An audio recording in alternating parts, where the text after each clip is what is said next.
Hi, I'm Daisy. I'm studying to become a holistic nutritionist, and each day I want to share something I learn with you.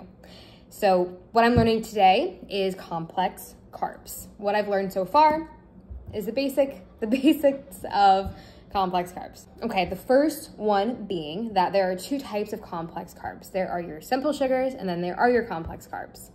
Simple sugars, very simply defined, when you have one or two sugar molecules, that gives you a simple sugar, okay? So there's two types of simple sugars. There's monosaccharides and there's disaccharides. Now for your monosaccharides, you have glucose, fructose, and galactose. Glucose is going to be what we call the reigning simple sugar because it's going to be where we get most of our simple sugar calories from, and it nourishes the brain. So glucose, I'm sure everyone's familiar with that. Next is fructose. This is going to be in a lot of your fruits, for your root veggies, some of your honeys. And then galactose is really only going to be naturally found within dairy products. So when it's combined with glucose, that gives you lactose. So that's going to be, that lactose will then be a disaccharide because it has two sugar molecules that makes it up. So lactose is going to be naturally occurring in dairy, animal products. Another one is sucrose. I think that's just like table sugar. And then you're going to have maltose, which is going to be found in things like beer, wheat that's in our bread. Those are going to be the two different types.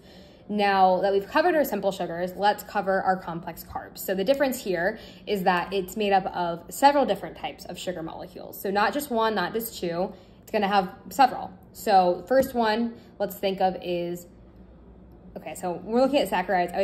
I always struggle to pronounce oligosaccharides. So that's going to be one of the types of complex carbs.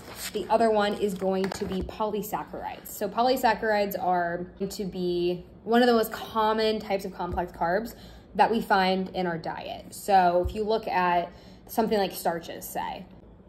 Starches, think of like the traditional starchy foods like potatoes, rice, breads that have wheat in them. These are your traditional starches. Starches can be broken down by the body without any problem. Fully broken down. Now, when it comes to another type of complex carb, dietary fiber, this can't be broken down by the body. So the process of this is that it goes through the small intestine untouched, goes through the large intestine, broken down a little bit, and then the majority of this is still left in your stool. That's what bulks it up, makes the weight of the stool be heavy, right? So let's think of a simple sugar, right? Simple sugars quickly move through the body. Now, if we pair that with a dietary fiber, something like, I don't know, like chia seeds is one. If so, you add that in with your raspberries, make a chia seed pudding. That means it's going to, the dietary fiber component of the chia seed pudding is going to slow down the absorption of the simple sugar of the raspberry into the bloodstream. So my guess is what that does is it stops the glucose in your blood from peaking too quickly, and more of it's like a slow rise. Haven't learned that exactly, but using common sense, I think that's probably what happens. So next thing, let's talk about carbs within digestion. So we talked about there's 4 different types of saccharides. There's monosaccharides, disaccharides, oligosaccharides, and polysaccharides.